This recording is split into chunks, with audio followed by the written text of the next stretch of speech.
y le doy la bienvenida a Lucio Castro, secretario general del SUTEP. Lucio, después de semanas que nos encontramos. Yo tengo una primera pregunta. La última vez que hablamos, Lucio, tú decías, hay que sentarse a dialogar. Así es.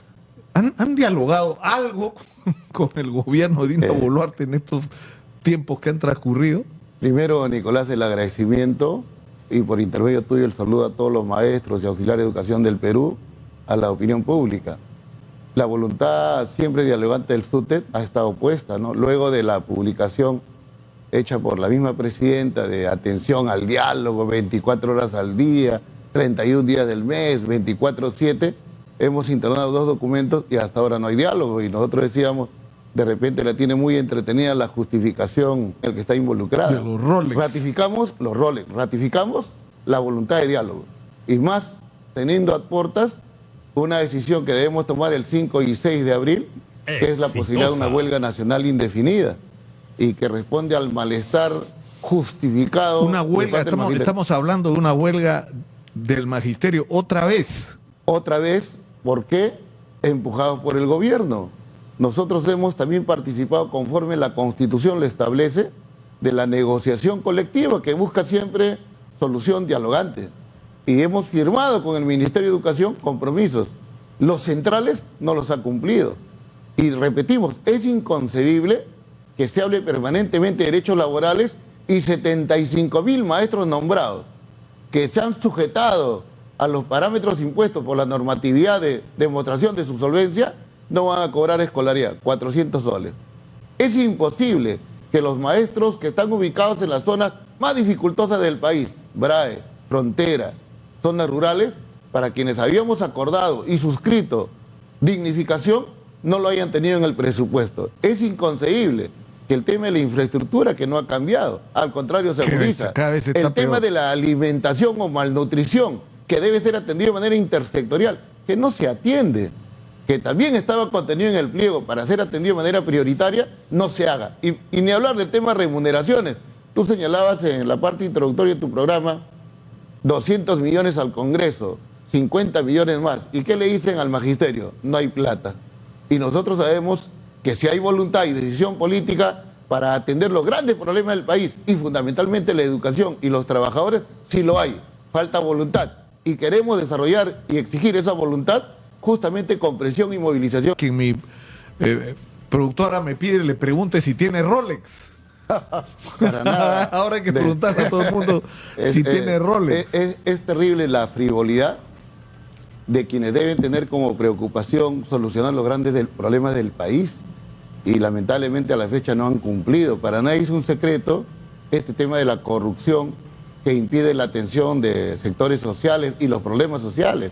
Para nadie es un secreto la inseguridad que también agravia a los maestros. Tú vas por la zona de la Libertad y un maestro que quiere llegar a su colegio y pasa por lugares inhóspitos, si no paga su cuota, está en peligro su vida. El tema de la ausencia de trabajo, la informalidad, que es la expresión eufemística que se utiliza para decir gente que vive el día a día, que sobrevive, y que en el Perú supera un porcentaje de más del 80%. No se sabe gobernar y ahora lo que se acude es al contubernio, al negociado, para hacer que sobreviva este gobierno y que sobreviva también el Congreso hasta el 2026. Nosotros, como usted, seguimos afirmando que una salida política a esta crisis debe ser las elecciones adelantadas. Y pero ¿ustedes qué piensan? ¿Que Dina Boluarte debería renunciar? ¿Que el Congreso no la va a vacar? Si ya les ha regalado 50 millones más y está cambiando ministros y está dispuesta a cambiar más ministros hasta contentar al Congreso. Son 250 millones que se le ha dado y como tú bien decías, eso tiene un objetivo, ¿no? Asegurar respaldo y soporte, tanto del Congreso como del Ejecutivo, para llegar hasta el 2026. Y definitivamente ese actuar en el Congreso, ese actuar del Ejecutivo, la desatención de los grandes problemas, lo que está haciendo es acumular mayor malestar en la población. No en vano las encuestas que te dicen que más del 90% rechaza al Ejecutivo, más del 90% rechaza al Congreso, más del 67% cuestiona el modelo, cuestiona cómo se gobierna y para quién se gobierna. Y eso no lo hizo el SUTEP. Ahí están las encuestas publicadas por distintas encuestadoras que así lo señalan. Y eso para el gobierno debe ser una lectura y una reflexión. Si esto continúa así, la convulsión social es una posibilidad que no nos debe asustar y que es absolutamente factible. Y problemas sociales que los trabajadores puedan tener, hay que asumirlos, abordarlos y solucionarlos. Y aquí yo quiero que el gobierno, que el Congreso tenga mucha atención con lo que está ocurriendo en educación, que durante la historia republicana y con los últimos gobiernos ha tenido desatención. Sus grandes problemas no son atendidos. La situación de los trabajadores es, además de postergada, pisoteada y vulnerada. Y no en vano el magisterio esta semana debate y discute la posibilidad de, frente a la desatención de la educación y los problemas de los trabajadores, desarrollar una huelga nacional que puede devenir en una situación de conflicto social grave que no queremos llegar y para la cual consideramos que el diálogo es fundamental. Entonces, el señor Quero, que recién asume, que tiene una trayectoria tecnócrata, esperamos que el abordamiento político, que es una necesidad en educación, se dé, el diálogo se manifieste y podamos llegar a soluciones para efectos de que ese conflicto y convulsión no se dé, y siempre garantizando que las atenciones a los grandes problemas que tiene el país realmente se concreten. Ahora, ustedes, me imagino que, bueno, recién ha juramentado ayer, ¿no es cierto? Pero ¿qué es lo que van a pedir ustedes? ¿Sentarse en una mesa a hablar con el ministro Quero? Al igual que con la presidenta, vamos a internar hoy un documento pidiendo el diálogo correspondiente para que él actúe de interlocutor ante el Ministerio de Economía, ante la Presidenta de la República, ante el Congreso de la República, para que miren la educación con prioridad y comiencen a atender sus grandes problemas. ¿Ustedes son conscientes que una huelga magisterial, digamos, es una medida muy dura, que tiene una serie de implicancias porque afecta la educación de los chicos, se postergan, ¿no es cierto?, los planes incluso personales? Cierto. Es cierto, o sea, pero esta situación, Nicolás... O sea, yo creo que después de las huelgas en el sector salud, que afectan directamente la salud, las huelgas en el magisterio son las sobre las que hay mayor sensibilidad, ¿no? Estamos de acuerdo, y ahí hay que tener en cuenta lo que la misma Constitución indica en su artículo 28, solución dialogante y armoniosa de los problemas. Con esa voluntad el SUTE se ha sentado con el gobierno, ha firmado un convenio colectivo, ha acordado distintos temas que los aspectos centrales ninguno se ha cumplido. Entonces, ¿qué nos está diciendo el gobierno con su actitud?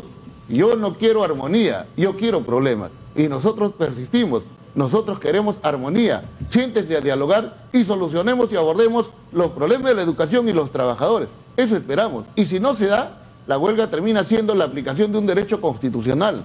La última medida que impulsas cuando es desatención, postergación, ¿Y cuál paseo es y el engaño. plazo? Ustedes han dado un plazo, ¿no? ¿Cuál es el plazo? Nosotros tenemos una reunión, Nicolás, el 5 y el 6, que va a debatir, sí, el día viernes y sábado, y desde ya tenemos 14 regiones del país que están viniendo con acuerdo de huelga nacional. La huelga se acordará, entiendo yo, para el mes de mayo.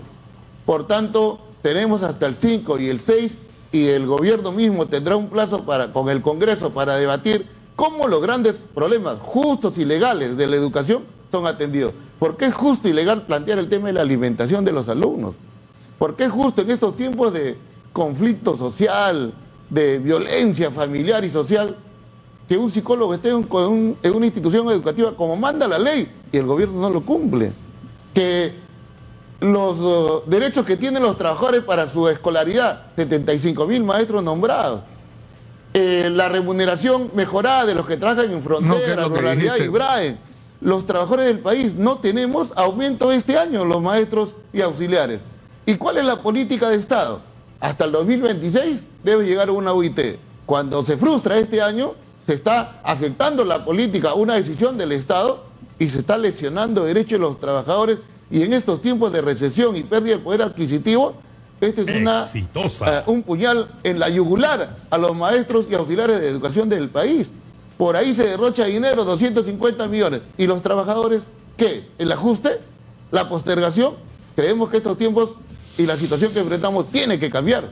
Lucio, te agradezco mucho por estar acá. Ustedes saben que acá tiene un espacio abierto. Yo creo que hay que hacer todos los esfuerzos por evitar que ocurra una huelga magisterial, y eso tiene que ver con atender demandas que son absolutamente razonables, dicho sea de paso.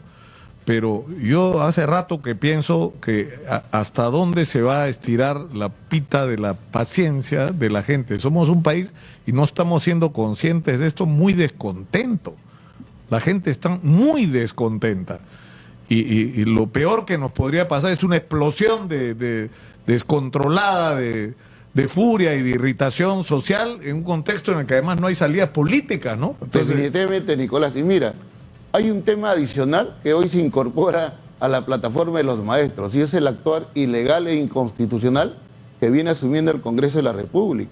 Y no todos los congresistas, ahí están los mediocres y corruptos del bloque magisterial, que nuevamente están impulsando un proyecto de ley y pretenden pasarlo de la Comisión de Educación al Pleno contra la entidad previsional del magisterio. Hoy están queriendo atentar contra el patrimonio que está destinado para la vejez de los maestros y auxiliares asociados a una entidad de previsión social de carácter privado. Se quiere violentar la Constitución, se quiere violentar la ley, se pretende llevar adelante un objetivo perverso de destrucción que estos señores del Movadef, Senate y distintos tienen como intención. El llamamiento a los congresistas de la República, no a que actúen en favor de los maestros y de